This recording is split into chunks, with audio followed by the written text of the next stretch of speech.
एक कहानी एक एयरपोर्ट से शुरू होती है। यहाँ हम ब्रैड नाम के एक पायलट को देखते हैं। वो तेजी से अपने जहाज की ओर जा रहा है और साथ ही वीडियो कॉल पर अपनी बेटी से बात भी कर रहा है।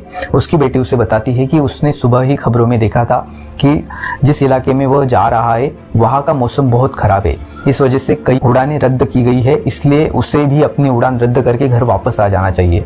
लेकिन ब्रैड मुस्कुराकर जवाब देता है कि वह पहले भी कई बार ऐसे मौसम में सुरक्षित रूप से जहाज उड़ा चुका है, इसलिए उसे चिंता करनी नहीं चाहिए और वह जल्दी से घर भी वापस आ जाएगा। ये सुनकर उसकी बेटी खुश हो जाती है और कॉल काट देती है।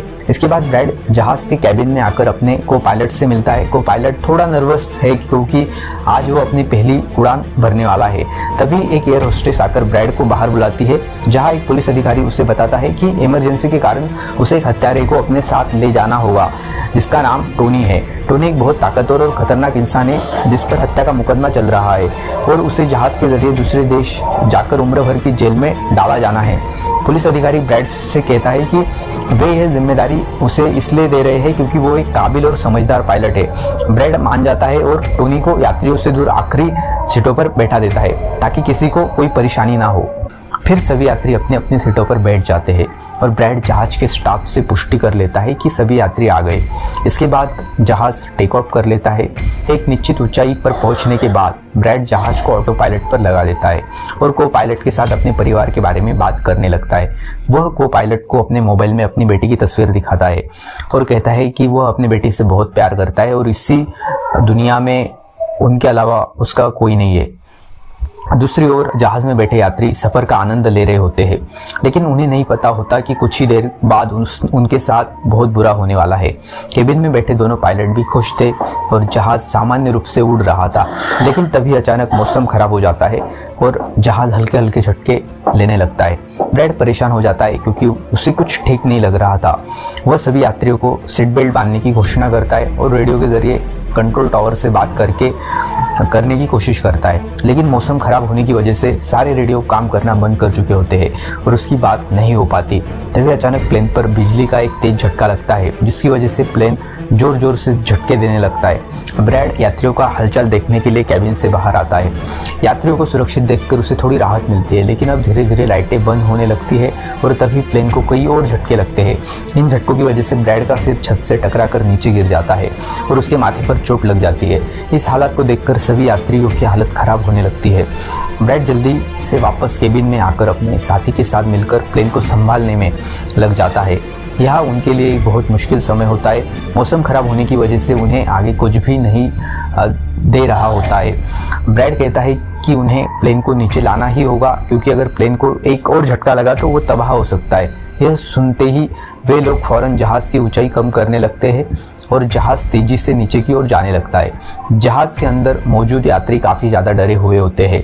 तभी टोनी के साथ आए पुलिस अधिकारी के हाथ से मोबाइल छूट जाता है और वह उसे उठाने के लिए अपना सीट बेल्ट खोल लेता है। उसकी मदद करने के लिए एक एयर होस्टेस भी अपनी सीट बेल्ट खोलकर आगे आती है, लेकिन क्योंकि प्लेन तेजी से नीचे आ रहा था इसलिए सीट बेल्ट खुलते ही वे दोनों तेजी से ऊपर छत से टकरा जाते हैं और इस टक्कर की वजह से उनकी तुरंत मौत हो जाती है। इस बीच जहाज काफी नीचे आ जाता है और किसी तरह दोनों पायलट जहाज को कंट्रोल कर लेते हैं, लेकिन अब जहाज में ज्यादा पावर नहीं बची होती है। इस वजह से ब्रैड जहाज को एयरपोर्ट तक नहीं पहुंचा सकता था, इसलिए ब्रैड जहाज को समुद्र में क्रैश लैंड कराने का सोचता है।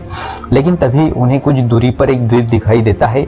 ब्रैड जहाज की दिशा उस द्वीप की ओर कर लेता है और वहां उतरने का फैसला करता है। कई मुश्किलों के बाद ब्रैड उस द्वीप पर मौजूद एक सड़क पर आपातकालीन लैंडिंग करने में सफल हो जाता है। इस आपातकालीन लैंडिंग में सभी यात्री सही सलामत रहते हैं और किसी को भी चोट नहीं आती। तभी जहाज के पीछे की तरफ शॉर्ट सर्किट होता है, जिसे देखकर ब्रैड खुश हो जाता है क्योंकि जहाज में अभी भी थोड़ी बिजली बची हुई थी। सभी यात्रियों के जहाज से उतरने के बाद एक एयर होस्टेस कैप्टन ब्रैड को बताती है कि टोनी को ले जाने वाला पुलिस अधिकारी और एक एयर होस्टेस मारे गए। ये सुनकर ब्रैड बहुत दुखी हो जाता है। दूसरी ओर एयरलाइन कंपनी का मालिक देखता है कि उसका एक जहाज अचानक गायब हो गया है। उसने प्लेन को लैंड होते नहीं देखा था और काफी देर से रेडियो खराब होने की वजह से उसका पायलट से संपर्क भी नहीं हो पा रहा था। इसलिए वह स्कार्सडेल नाम के एक बचाव विशेषज्ञ को बुलाता है, जो इससे लोगों को ढूंढने का काम करता है जो मुश्किल में कई फंसे हुए होते हैं। एयरलाइन कंपनी का मालिक उससे कहता है कि उससे अपने प्लेन की सारी जानकारी चाहिए, जैसे वो कहाँ गया, उसके कर्मचारी और सभी यात्री कहाँ है। इसके बाद वह बचाव विशेषज्ञ अपने काम पर लग जाता है। दूसरी तरफ सभी यात्री इस सोच में थे कि वे यहाँ क्यों उतरे हैं। ब्रैड सभी यात्रियों को इकट्ठा करके समझाता है कि आपातकालीन स्थिति की वजह से उन्हें यहाँ उतरना पड़ा। प्लेन में अभी भी थोड़ी बिजली मौजूद है, जिससे वे बाकी चीजें ठीक कर लेंगे। उसने उनसे कहा कि तब तक वे लोग यहाँ आराम से रहे और घबराए नहीं, बहुत जल्द वे यहाँ से निकल जाएंगे। इसके बाद ब्रैड प्लेन के पास आकर उसे ठीक करने में लग जाता है, लेकिन वो देखता है कि जहाज में पावर काफी कम है, इसलिए उन्हें मदद का इंतजार करना होगा। ये लोग नक्शा निकालकर अपनी लोकेशन देखते हैं ताकि उन्हें पता चल सके कि आखिर वे किस जगह पर है। ब्रैंड का साथी को पायलट नक्शा देखकर बताता है कि वे एक प्राइवेट द्वीप पर फंसे हुए हैं और ये जगह बहुत खतरनाक है, क्योंकि यहाँ ऐसे लोग रहते हैं जो किसी सरकार की बात नहीं मानते। अगर उन लोगों ने उन्हें पकड़ लिया तो उनकी जान खतरे में पड़ सकती है और उनकी सरकार भी उन्हें नहीं बचा पाएगी। ये सुनकर ब्रैड कहता है कि अब कहीं से भी करके उन्हें अपनी बचाव टीम को यहाँ बुलाना ही होगा, क्योंकि यही यहाँ से निकलने का एकमात्र रास्ता है। इसके बाद ये दोनों मदद बुलाने के लिए रेडियो ठीक करने लगते हैं, लेकिन आसमानी बिजली से टकराने से रेडियो पूरी तरह से खराब हो चुका था। अब ब्रैड सभी यात्रियों के पास आकर उन्हें बताता है कि किसी खराबी की वजह से रेडियो काम नहीं कर रहा है, लेकिन उन्हें परेशान नहीं होना चाहिए।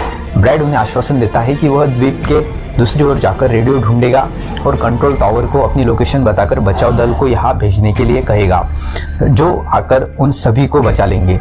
और यहाँ ब्रैड एक बहुत बड़ा कदम उठाता है। वो कहता है कि उसके साथ टोनी जाएगा। ये कहकर वो टोनी की हथकड़ी खोल देता है। ब्रैड जहाज के को पायलट से कहता है कि वो जहाज की पावर को ठीक करने के काम पर लग जाए, जबकि वो खुद किसी भी तरह संपर्क करके बचाव टीम को यहाँ लाने की कोशिश करेगा। इसके बाद टोनी और ब्रैड रेडियो ढूंढने के लिए जंगल की ओर निकल पड़ते हैं। रास्ते में टोनी ब्रैड को उस पर भरोसा करने के लिए धन्यवाद कहता है। अब हम उस द्वीप पर रहने वाले आतंकवादी समूह को देखते हैं। उनके पास एक आदमी दौड़ता हुआ आता है और उस समूह के नेता को बताता है कि द्वीप पर एक प्लेन आपातकालीन स्थिति में रुका है और उसके अंदर बहुत सारे लोग हैं जो अलग अलग देशों से है। ये सुनकर समूह का नेता उस आदमी को कुछ पैसे देता है और अपनी टीम को तैयार होने के लिए कहता है। द्वीप के जंगल में ब्रैड और टोनी आगे बढ़ रहे होते हैं। टोनी ब्रैड से पूछता है कि उसने उसे आज़ाद क्यों किया और अब उसे कहाँ लेकर जा रहा है। तब ब्रैड उसे बताता है कि वह उसकी वजह से सबको खतरे में नहीं डाल सकता और यहाँ एक खतरनाक आतंकवादी समूह है जिसका सामना करने के लिए उसे टोनी की ज़रूरत है। तब टोनी ब्रैड को बताता है कि वह एक सैन्य पृष्ठभूमि से है और यूएस मिलिट्री में कई सालों तक ड्यूटी कर चुका है। कुछ ही देर में पीछे से टोनी की आवाज़ आनी बंद हो जाती है। जब ब्रैड पीछे मुड़कर देखता है तो टोनी वहाँ नहीं होता। वो ब्रैड से अपनी जान छुड़ाकर भाग चुका होता है और अब ब्रैड अकेले ही जंगल में आगे बढ़ जाता है। जंगल में आगे बढ़ते हुए ब्रैड एक खाली पड़ी फैक्ट्री में जाता है जहाँ वो एक टेलीफोन ढूंढ लेता है, लेकिन वो पुराना टेलीफोन खराब पड़ा हुआ होता है। इसके बाद ब्रैड उस टेलीफोन के साइड में लगे तारों को जोड़ने लगता है और टेलीफोन काम करने लग जाता है। ब्रैड जल्दी से कंपनी की हेल्पलाइन पर कॉल करता है और उन्हें अपनी लोकेशन और सब कुछ बता देता है, लेकिन लाइन में गड़बड़ी की वजह से सामने वाले इंसान तक उसकी आवाज़ ठीक से नहीं पहुंच पाती, जिस वजह से हेल्पलाइन वाले ब्रैड की कॉल काट देते हैं। तब ब्रैड को एक आइडिया आता है। वो अपनी बेटी को कॉल करता है और उससे अपनी लोकेशन और बाकी सारी जानकारी कागज़ पर लिखकर उसके ऑफिस तक पहुँचाने के लिए कहता है। तभी बातचीत के दौरान पीछे से एक आदमी आकर ब्रैड पर हमला कर देता है, लेकिन ब्रैड उसे काफी मुश्किल से काबू कर लेता है और उस आदमी को मारकर बेहोश कर देता है। तभी ब्रैड को महसूस होता है कि एक और आदमी उस कमरे में आ रहा है, इसलिए वो जल्दी से छिप जाता है। लेकिन वो आदमी कोई और नहीं बल्कि टोनी होता है, जिसने बहुत सारे गुंडों को मारकर उनके हथियार ले लिए थे। वह ब्रैड को आवाज देता है कि डरो मत, बाहर निकलो। जब ब्रैड सामने आता है तो टोनी उससे अपनी सुरक्षा के लिए एक बंदूक पकड़ा देता है। उसके बाद जब ये दोनों फैक्ट्री के नीचे वाले फ्लोर में आते हैं तो उन्हें वहाँ एक कैमरा मिलता है। कैमरे में रिकॉर्डिंग और वहाँ पड़े पासपोर्ट से उन्हें पता चलता है कि इस द्वीप पर रहने वाले आतंकवादी लोगों का अपहरण करके उनके परिवारों से बड़ी रकम की मांग करते हैं और पैसे मिल जाने के बाद भी उन्हें छोड़ने की बजाय मार देते हैं। ये देखकर ब्रैड समझ जाता है कि उनके यात्री भी खतरे में हैं। इसके बाद ये दोनों बाहर निकलते हैं और सामने उन्हें एक गाड़ी दिखाई देती है जो उस आतंकवादी की थी जो कुछ देर पहले ब्रैड के हाथों मारा गया था। अब ये दोनों उस गाड़ी में बैठ जाते हैं और अपनी यात्रियों की ओर जाने लगते हैं। उधर सभी यात्री ब्रैड के इंतजार में बैठे होते हैं कि ब्रैड जल्द आएगा और उनको मदद करेगा। तभी उन्हें किसी गाड़ी की आवाज़ आती है। गाड़ी की आवाज़ सुनकर वे लोग खुश हो जाते हैं और सोचते हैं कि ब्रैड उनके लिए बचाव दल बुला लाया है। लेकिन ये बचाव दल नहीं बल्कि द्वीप पर रहने वाले आतंकवादी होते हैं। वे लोग गोलियां चलाकर सभी यात्रियों को डराने लगते हैं। इन गोलियों की आवाज़ ब्रैड और टोनी ने भी सुन ली थी, जिसके बाद वे कार की स्पीड बढ़ाकर जल्दी से प्लेन तक पहुंचने की कोशिश करते हैं। आतंकवादी समूह का नेता एयर होस्टेस से भी सभी यात्रियों की सूची मांगता है। डर के मारे एयर होस्टेस जल्दी से उसे सूची लाकर दे देती है। फिर गैंग का एक आदमी को पायलट से पूछता है कि उनका सीनियर पायलट कहाँ है। को पायलट बताता है कि वो किसी काम से जंगल में गया था और अभी तक वापस नहीं आया। तभी ब्रैड और टोनी भी वहां पहुंच जाते हैं, लेकिन वे दोनों चुपके से दूर से ही इन लोगों को देख रहे होते हैं। इसी दौरान एक औरत वहां से भागने की कोशिश करती है, लेकिन आतंकवादी गोली चलाकर उसे मार देते हैं। ये देखकर ब्रैड उनकी मदद करने के लिए जाने लगता है, लेकिन टोनी उसे रोक लेता है और कहता है कि अभी जाना ठीक नहीं है। गैंग का नेता सभी यात्रियों को एक बस में बैठा लेता है और अपने दो साथियों को वही छोड़कर कहता है कि वे जहाज के अंदर का सारा कीमती सामान ले आए। इसके बाद वे लोग सभी यात्रियों को अपने अड्डे पर ले जाने लगते हैं। गैंग के जाने के बाद ब्रैड टोनी पर गुस्सा करने लगता है कि उसने उसे जाने नहीं दिया और वे लोग उनके यात्रियों को ले गए। टोनी उसे समझाता है कि वे लोग काफी ज्यादा थे और अगर ब्रैड चला भी जाता तो अकेले इतनी बड़ी सेना से नहीं लड़ पाता। अब ये दोनों प्लेन की ओर बढ़ने लगते हैं और उन दोनों गुंडों को पकड़ लेते हैं जो प्लेन से कीमती सामान चुरा रहे थे। ब्रैड बंदूक की नोक पर उनसे पूछता है कि उनका नेता यात्रियों को कहाँ लेकर गया होगा। वो बताता है कि यहाँ से कुछ दूर उनका एक अड्डा है और वे सब वहीं गए होंगे। दूसरी ओर ब्रैड की बेटी बचाव विशेषज्ञ के पास ब्रैड का लिखवाया हुआ कागज दे देती है, जिस पर प्लेन का स्थान और सारी जानकारी लिखी होती है। बचाव विशेषज्ञ उपग्रह की मदद से प्लेन का स्थान पता लगा लेता है। उन्हें पता चल जाता है कि प्लेन एक द्वीप पर फंसा हुआ है और ये भी पता चलता है कि इस द्वीप पर एक खतरनाक आतंकवादी समूह है। जिसके बाद वह बचाव अधिकारी एक निजी सेना के कप्तान को कॉल करता है और उसे पूरी स्थिति समझाकर उस द्वीप पर जाने के लिए कहता है। निजी सेना का कप्तान मान जाता है और अपने साथियों को लेकर पैसों से भरा एक बैग और कई सारे हथियारों के बैग गाड़ी में लोड करके उस द्वीप पर जाने के लिए तैयार हो जाता है। दूसरी तरफ ब्रैड देखता है कि आतंकवादियों के ले जाने से पहले ही जहाज के को पायलट ने जहाज का पावर सिस्टम ठीक कर लिया था और जहाज में पावर वापस आ गई है, जिसे देखकर वो बहुत खुश हो जाता है। अब ब्रैड आने वाली निजी सेना टीम के लिए अपनी वर्दी पर एक खास संदेश लिखकर छोड़ देता है और टोनी के साथ उस जगह की ओर निकल पड़ता है जहां गैंग वाले प्लेन के सभी यात्रियों को ले गए थे। जंगल के रास्ते से होते हुए ये दोनों उन आतंकवादियों के अड्डे पर पहुंच जाते हैं और गाड़ी से उतरकर चुपके से उस जगह में घुस जाते हैं जहां वे ये सारे गुंडे यात्रियों को डराकर उनकी वीडियो बना रहे थे, ताकि ये वीडियो उनके परिवारों को भेजकर उनसे पैसे वसूल कर सके। दूसरी ओर बचाव विशेषज्ञ की टीम की तरफ से भेजी गई निजी टीम भी प्लेन के पास पहुंच जाती है, लेकिन उन्हें वहां कोई नहीं मिलता। टीम का नेता प्लेन के अंदर जाकर जांच करता है, जहां उन्हें दो लोगों की लाशें मिलती है। वे दोनों गुंडे जिन्हें गैंग के नेता ने प्लेन से सामान चुराने के लिए छोड़ा था और ब्रैड ने उन्हें मार दिया था। निजी टीम के कप्तान को ब्रैड का छोड़ा हुआ संदेश भी मिलता है, जिसमें आतंकवादी गैंग के अड्डे तक पहुंचने का रास्ता था। आतंकवादियों के अड्डे पर टोनी और ब्रैड चुपके से उन पर नजर रखे हुए थे और जैसे ही उन्हें मौका मिलता है वे दोनों चुपके से पीछे से आकर दो आतंकवादियों को मार देते हैं। फिर वे आगे बढ़ते हैं और एक कमरे के बाहर पहुंचते हैं, जिसके अंदर सभी यात्रियों को कैद करके रखा गया था। अब ब्रैड इन लोगों को छुड़ाना चाहता था, लेकिन वहाँ बहुत सारे गार्ड पहरा दे रहे थे और ब्रैड के पास दरवाजे की चाबी भी नहीं थी।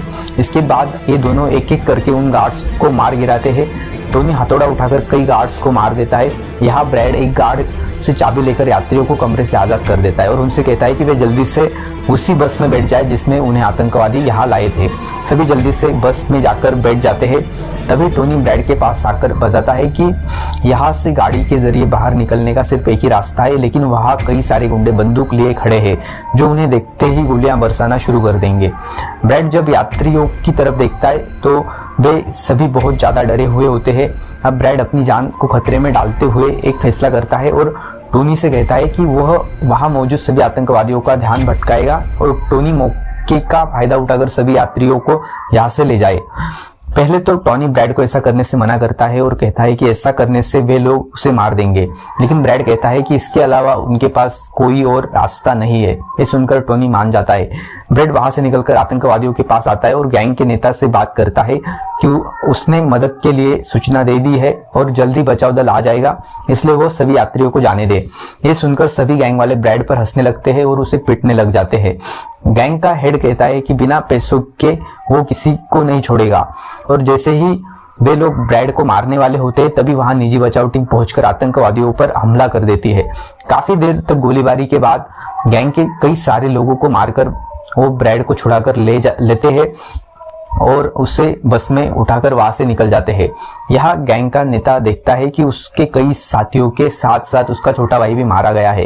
ये देखकर वो बहुत ज्यादा गुस्सा हो जाता है और कसम खाकर कहता है कि वह इन लोगों में से एक को भी नहीं छोड़ेगा और सभी को चुन चुन कर मारेगा।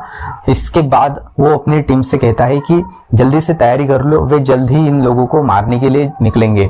बस में निजी टीम का कप्तान सभी को बताता है कि वे 5 लोग की एक छोटी सी निजी टीम है जो सिर्फ उन्हें बचाने के मिशन पर आई है और कोई सरकारी बचाव दल नहीं है जिसे आने में अभी और समय लगेगा। ये सुनकर ब्रैड घबरा जाता है और कहता है कि उनके पास समय नहीं है क्योंकि गैंग वाले जल्दी उनका पीछा करेंगे और उन्हें देखते ही मार डालेंगे, लेकिन उसके पास एक योजना है।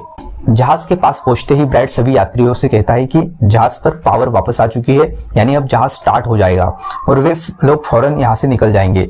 इसलिए उन सभी को जल्दी से जहाज में बैठ जाना चाहिए क्योंकि वे बचाव दल का इंतजार नहीं कर सकते। उन्हें आने में वक्त लगेगा और अगर वे यहाँ रुके तो आतंकवादियों के हाथों मारे जाएंगे। ये सुनकर सारे लोग प्लेन में बैठ जाते हैं जबकि ब्रैड प्लेन की सारी जांच करने में लग जाता है और निजी टीम के लोग आने वाले खतरे के लिए तैयार बैठ जाते हैं।